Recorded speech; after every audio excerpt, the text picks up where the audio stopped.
Assalamualaikum warahmatullahi wabarakatuh. Waalaikumsalam warahmatullahi wabarakatuh. Sebelum kita mulai pembelajaran pada pagi ini, kita berdoa dulu ya. Ayo balik dipimpin untuk berdoa.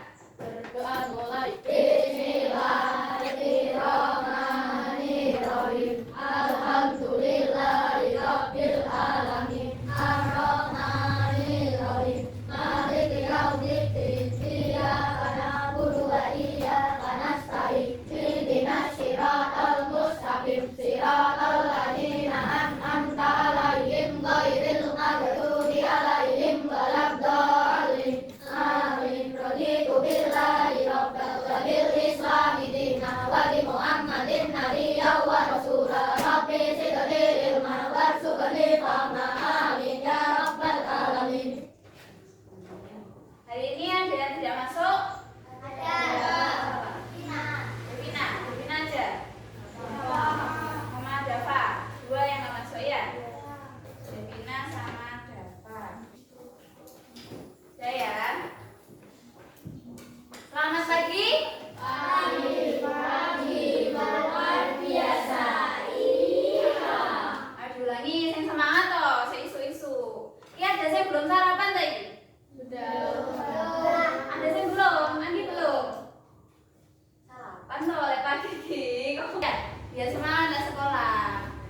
Ayo diulangi, selamat pagi. Pagi luar biasa. Iya.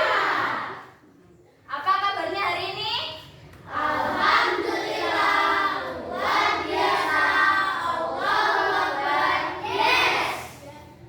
Saya, jadi pagi hari ini kita akan belajar mengenai berpikir komputasional. Nah, sebelum itu Bu Fira ingin ngecek di sini ada yang lagi sedih, apa lagi marah, atau biasa-biasa aja, atau lagi seneng. Nah, ini nanti ditulis di sini ya.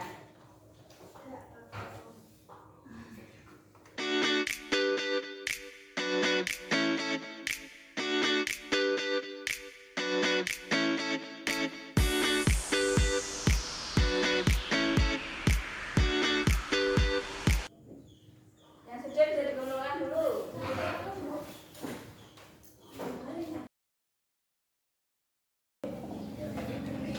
Saya kira bacakan ya.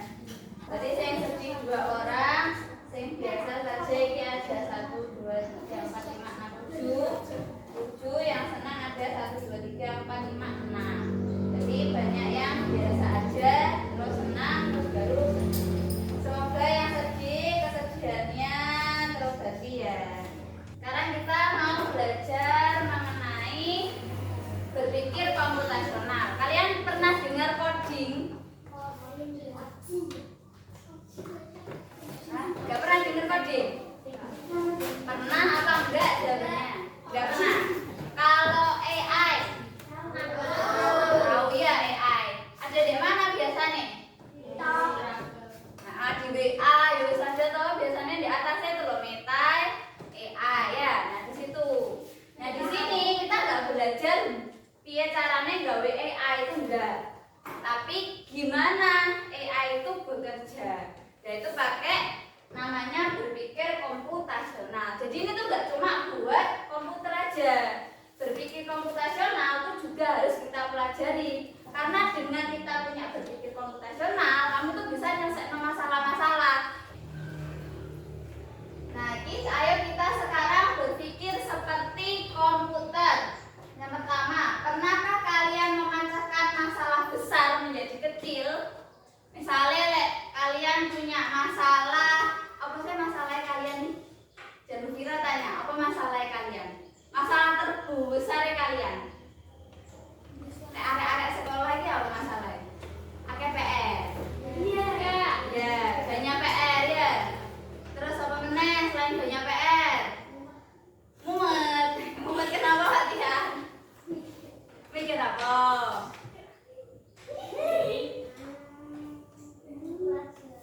Mikir pelajarannya banyak, ya. Nah, saya kelas 5 mau UNBK ya.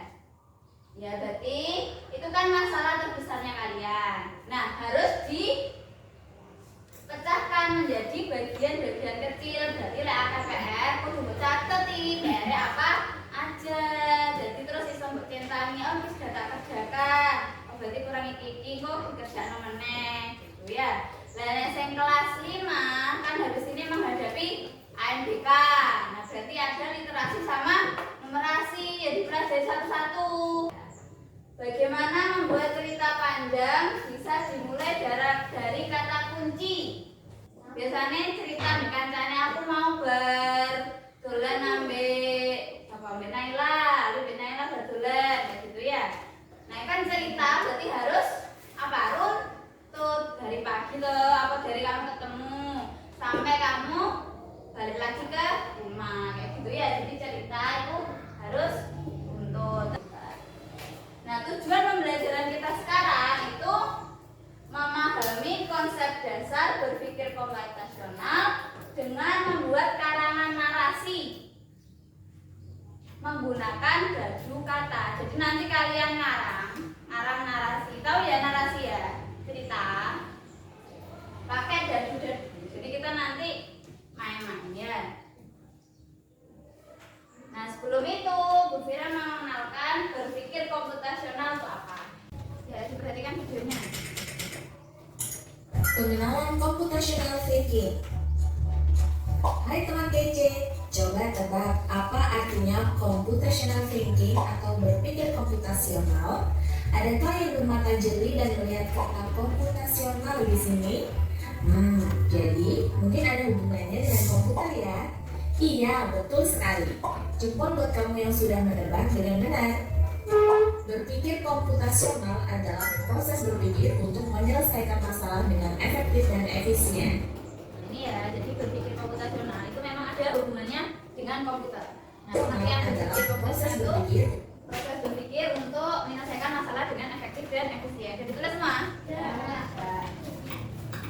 Nah, lanjut ya. Untuk menyelesaikan masalah dengan efektif dan efisien. Dalam ilmu komputer, proses berpikir ini dilakukan sebelum mulai menulis coding atau pemrograman. Nah, itu ada apa aja? Ada dekomposisi, ada abstraksi, ada pengenalan pola dan algoritma. Ada 4 ya. Berpikir komputasional. Ditulis dulu ini 4-4-nya. Dekomposisi, abstraksi, pengenalan pola sama algoritma. Ya, semua ya. Kita lanjutkan ya. Lihat jam 4 itu. Jika sudah direncanakan dengan baik, maka coding yang ditulis akan sesuai dengan kebutuhan dan dapat diselesaikan dengan cepat dan tepat. Tapi ternyata berpikir komputasional juga bisa dilakukan tanpa komputer dan tanpa internet loh. Malah sebenarnya kita pun sudah menerapkannya dalam kehidupan sehari-hari, mulai dari menggosok gigi, mencatat ringkasan pelajaran, hingga menyiapkan tas untuk sekolah besok. Nah, itu ya. Jadi sebenarnya kalian di kehidupan sehari-hari itu juga sudah menerapkan berpikir komputasional. Nah, manfaatnya kalian belajar berpikir komputasional ini pasti juga dirasakan di keseharian kalian. Gak mau berpikir komputasional. Dan contohnya dalam kehidupan sehari, tadi ada apa aja? Yang pertama gambar ya? Menggosok gigi, mandi pagi ya. Dan mandi itu kan ada urutannya. Kalau pasti kamu mikir tuh, aku pengen gosok gigi sih, apa rap sih, apa gayungan sih, wes mikir ya. Nah, itu juga berpikir komputasional. Kamu mau urutan yang mana dulu? Yang lebih cepat yang mana? Yang lebih efektif yang mana? Itu ya. Terus apa lagi tadi? Yang kedua, menyiapkan ringkasan pelajaran. Terus apa lagi yang ketiga tadi? Iya, menyiapkan tas sekolah buat pelajaran besoknya. Nah, itu pola berulang toh.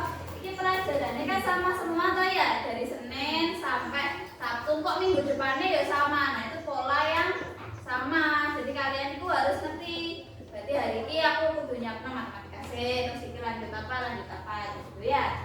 Itu sudah semua berpikir komputasional. Wah, kalau kita sudah bisa menerapkannya setiap hari, berarti kita semua sudah mahir dong. Eits, belum tentu. Contoh-contoh tadi kan menerapkan berpikir komputasional pada masalah yang sederhana. Masih banyak nih masalah yang lebih kompleks, seperti misalnya mengatur keuangan bulanan, apa yang harus dilakukan kalau kamu tersesat di tempat baru, hingga memilih jurusan dan karir. Lalu yang lebih penting lagi, ketika kamu dewasa nanti, kamu akan menghadapi era industri 4 dan bahkan 5. Di sini kamu perlu kecakapan untuk memanfaatkan dunia digital, mulai dari mencari dan memilah informasi yang kamu perlukan, hingga menggunakan informasi itu untuk membuat keputusan penting dalam hidupmu. Menghadapi masalah kompleks kehidupan di masa sekarang dan masa depan ini mirip seperti merencanakan coding yang sudah dibahas sebelumnya. Kuncinya adalah memahami masalah dengan tuntas dan mencari cara menyelesaikan yang efektif dan efisien. Nah, kalau begitu, bagaimana agar kita bisa berpikir komputasional? Sekarang kita bahas ya, 4 landasan dari berpikir komputasional. Yang pertama, dekomposisi.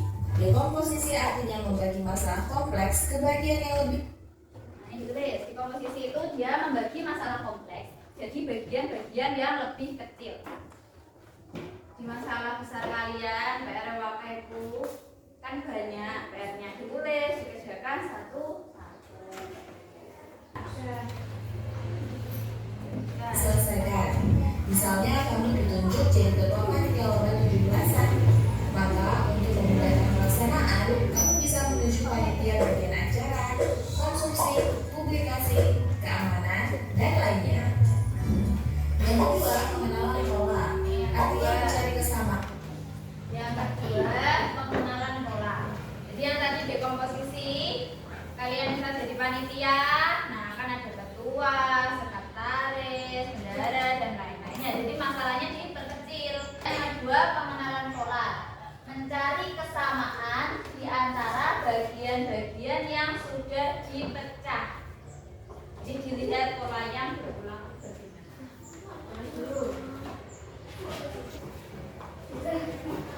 Ya, kita dengarkan penjelasan tentang pengenalan pola. Dan pola di antara bagian-bagian masalah kompleks yang sudah dipecah. Misalnya kamu hendak melipat dan menyimpan jemuran di rumah, maka kamu perlu bisa mengenali jemuran milik ayah, ibu, kamu, adik, dan milik bersama seperti spray, handuk, dan lainnya. Ini karena jemuran-jemuran itu perlu disimpan di tempat yang berbeda. Yang ketiga, abstraksi. Artinya fokus pada informasi yang penting saja. Abstraksi, fokus pada informasi yang penting saja. Kita dengarkan penjelasan abstraksi. Mengabaikan detail yang tidak diperlukan. Misalnya kamu hendak menceritakan pengalamanmu berwisata keluar kota. Tentunya kamu mengalami banyak hal dari mulai berangkat di bus, berfoto bersama, makan di restoran, menginap di hotel, hingga perjalanan pulang. Tapi nggak mungkin kan kamu ceritakan semua kejadian dengan detail pada teman-temanmu. Pasti mereka bosan kalau kelamaan.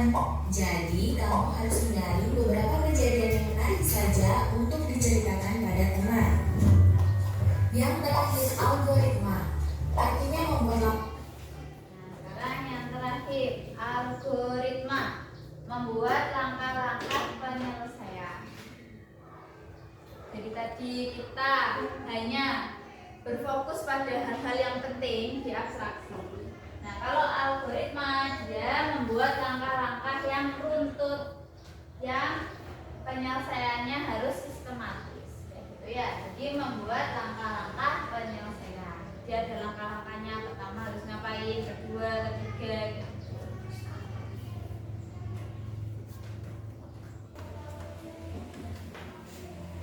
Langkah penyelesaian atau membuat aturan yang diikuti untuk menyelesaikan masalah.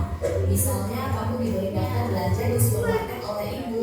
Ada minyak goreng, telur, roti, sayur, dan kopi. Lalu kamu harus buru-buru karena ibu sudah mau memasak dengan minyak goreng itu. Nah, kalau seperti ini, satu cara yang efisien misalnya mulai dengan mengambil barang yang paling dekat dari pintu masuk hingga terakhir yang paling dekat dengan kasir. Nah, itu dia 4 landasan berpikir komputasional yang perlu diterapkan untuk memecahkan masalah yang kompleks. Nah, coba. Sekarang kan udah belajar ya tadi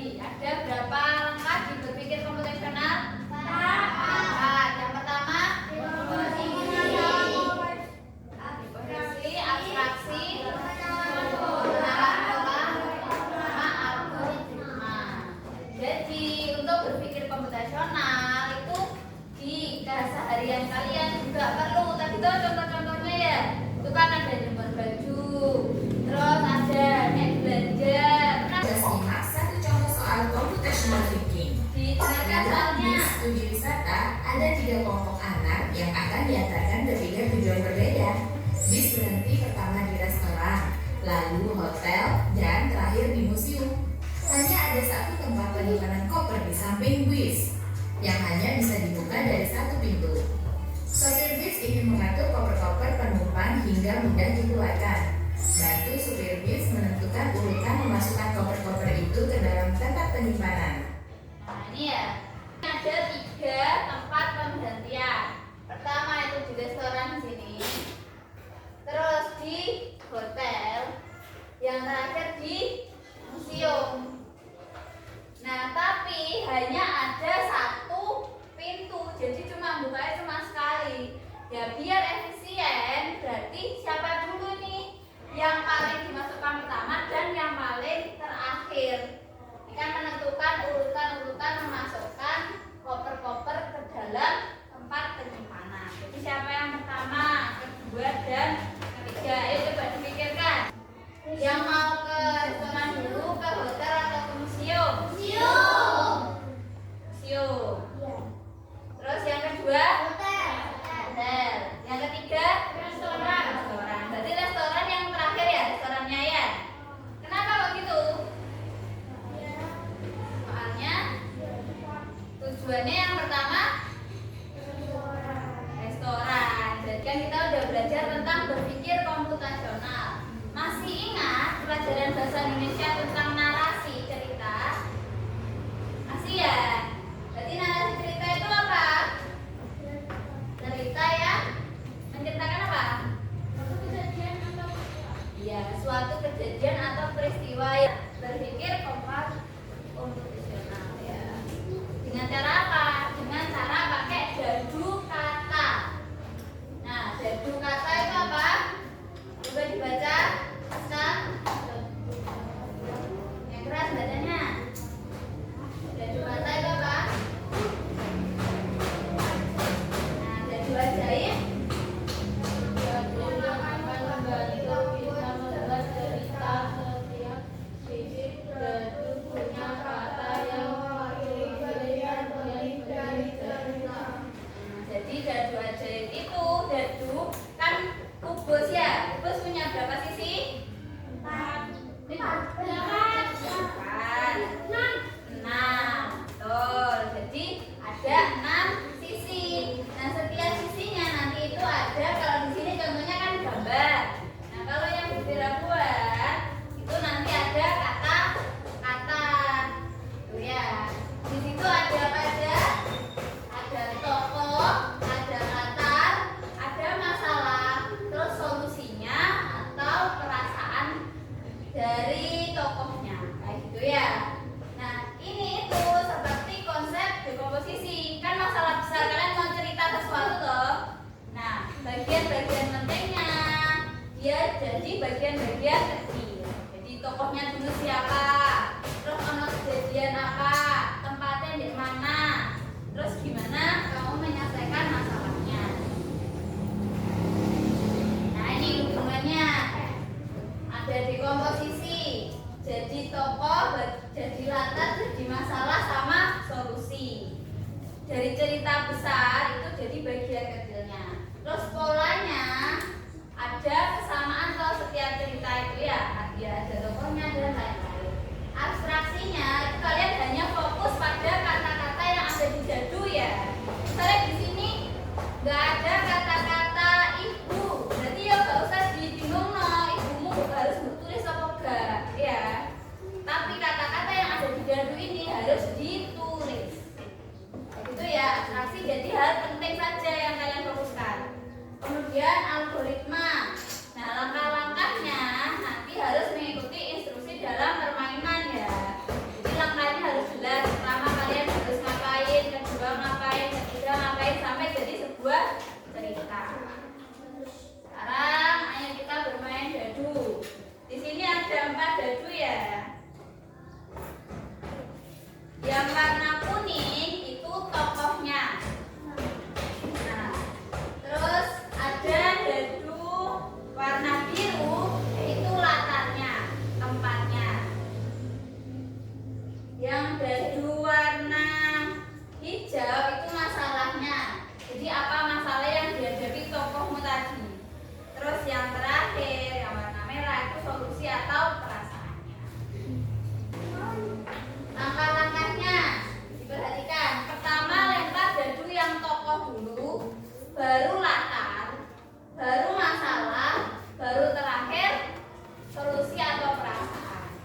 harus berurutan ya.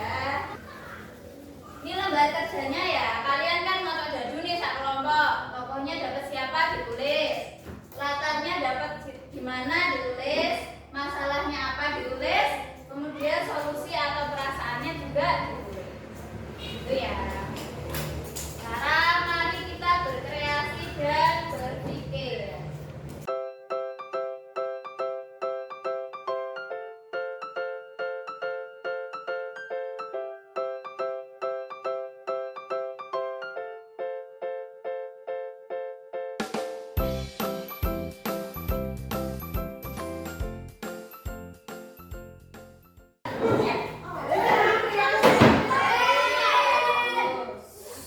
Suara aneh.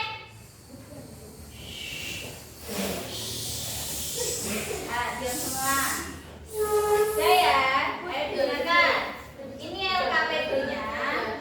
Nanti kalian yang dadunya ini kan cuma dapat, jadi gantian. Dibaca dulu sama kelompoknya, terus gantian ya.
Sebelum presentasi ada lagu.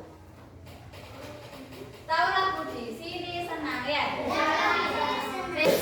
3, 2, 1. Di sini senang, di sana senang, di mana-mana hatiku senang. Belajar coding, belajar kakak, belajar kakak hati senang.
Ada yang tanyakan? Nah, sebelum kita menutup mata pelajaran ini, kalian sudah sangat hebat ya tadi ya. Udah menyelesaikan masalah membuat cerita dari beberapa gadu kata. Dikasih apa? Kasih B, kasih O, kasih D, wow. Tangan buat kalian semua. Nah, untuk tugas pengayaannya di rumah, nanti kalian ibu kirim video di grup ya. Dan nanti video itu kalian pelajari, di situ ada tugasnya penerapan berpikir komputasional di kehidupan sehari-hari. Ada pembuatan nasi goreng dan lain-lain. Nanti dilihat di videonya, terus dikumpulkan berarti minggu depan. Bagi skema berarti ya? Ya, bagi skema aja ya.